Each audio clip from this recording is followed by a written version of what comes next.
प्रियात्मन, कल से ही रिलेटेड प्रश्न है गुरुदेव, यदि कोई मुझे गुस्सा दिलाता है या कुछ ऐसा कहता है जो मुझे नहीं अच्छा लगता, तो सबसे पहले विचारणा ही चलता है, सजगता बाद में आती है। इसीलिए क्रोध आ जाता है। तो अगर कोई हमें पागल कहे तो मैं क्या करूं? प्रियात्मन, स्वाभाविक है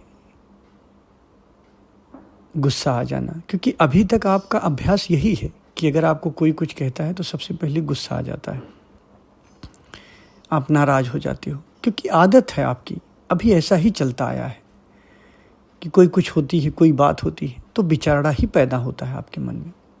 कुछ कहा, आप विचारणा ही करते हो। इसी क्रम को बदलना है। अब आपको विचारणा ना करके देखना है।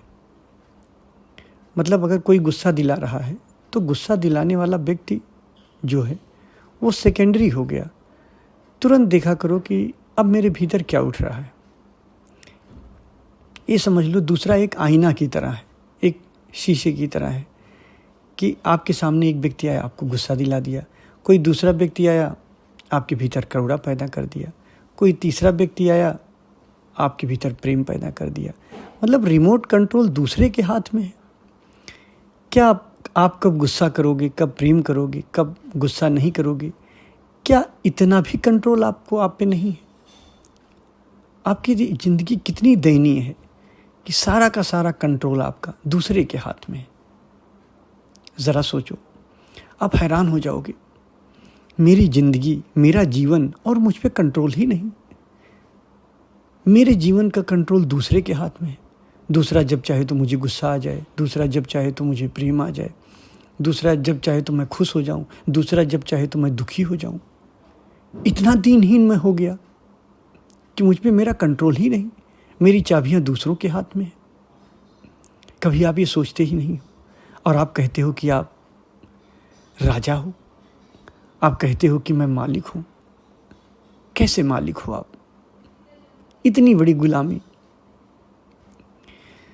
तो जब ये चीज़ पलटोगे, अभी विचारणा की आदत है, अभी गुलामी की आदत है। कोई कुछ कहता है, कोई किसी नब्ज पे हाथ रख दिया, आपका क्रोध का बटन दबाया, आप क्रोधित हो गए, खुशी का बटन दबाया, आप खुश हो गए। तो ये कंट्रोल अपने हाथ में लो। अभी आदत क्या रही? विचारणा की आदत रही। कोई आपको कुछ कहा तो आपके भीतर विचारणा पैदा होती है। अब आपको क्या करना है कि कोई कुछ कहा तो कहने वाला आईना की तरह हो गया। अब आप देखो कि उस कहने से आपके भीतर क्या उत्पन्न हो रहा है, क्या उठ रहा है। और ये प्रक्रिया बहुत तेज होना चाहिए। अगर थोड़ा आप डिले कर दिए, किसी ने आपको गुस्सा दिलाई और थोड़ा आपने डिले कर दिया, पहले आपने सोचा कि लो थोड़ा विचारणा कर ले, फिर अभी इसको देखूंगा, फिर चूक गए आप। इधर गुस्सा दिलाया नहीं कि इधर आप सजग हुए नहीं, यानी कि सजगता बनी ही रही। इस लेवल की सजगता हो जाए तभी ये संभव है। तो आदत आपकी बदलनी है। अभी तक आप विचारणा करते थे, अब अगर कोई गुस्सा दिलाता है तो आप सजगता करोगे, सजग होगे। और ध्यान रखना, ये सारी प्रक्रियाएं सब बहुत तेज होती हैं। जितनी तेज ही आपको क्रोध आता है, उतनी तेज ही उससे पहले ही आपको क्रोध को देखना है, तभी आप क्रोध को विसर्जित कर सकते हैं। या आप कहो कि क्रोध को देखते ही रहो। फिर आपने लिखा है कि कोई मुझे पागल कहे तो मैं क्या करूं? सीधी सी बात है। अगर सजगता के लेवल से ना भी देखा जाए तो अगर आपको कोई पागल कहता है, आपको कोई कहता है कि आप पागल हो, तो आप चलो सजगता की बात छोड़ दो, आप एनालिसिस करो। क्या एनालिसिस करोगे?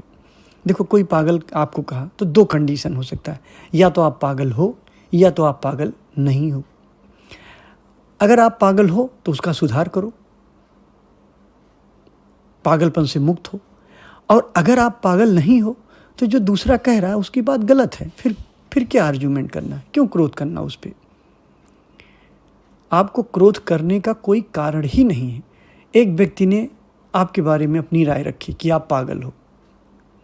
आपने एनालिसिस किया कि मैं हूं कि नहीं। अगर हूं तो उसने सही कहा, उसका सुधार करें।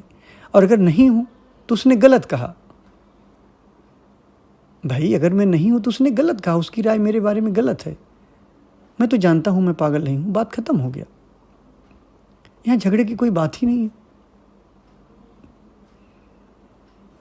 तो ध्यान रखना, अगर सही सही आप बौद्धिक तरीके से भी सोचोगे तो इसमें कोई बुराई नहीं है एनालिसिस कर लेने में आपके,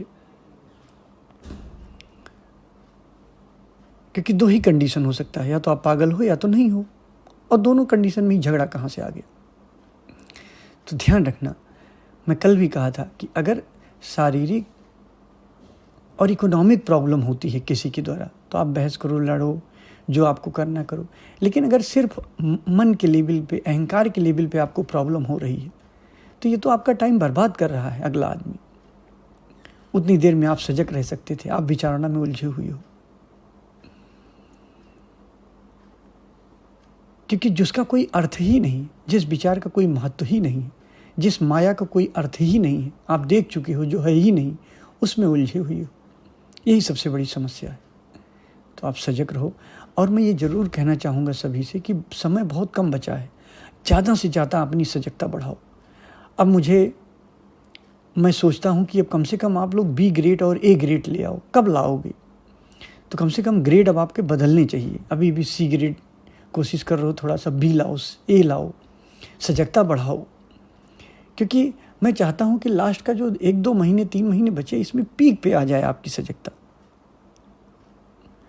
तो फिर से पूरी एनर्जी भरिए। थोड़ा ही समय बचा है आपका अनुष्ठान खत्म होने में, और मैं चाहता हूँ कि अनुष्ठान खत्म होते होते किसी का भी बी न रह जाए, सब ए में आ जाओ। इतनी ज़्यादा सजगता रखो। धन्यवाद।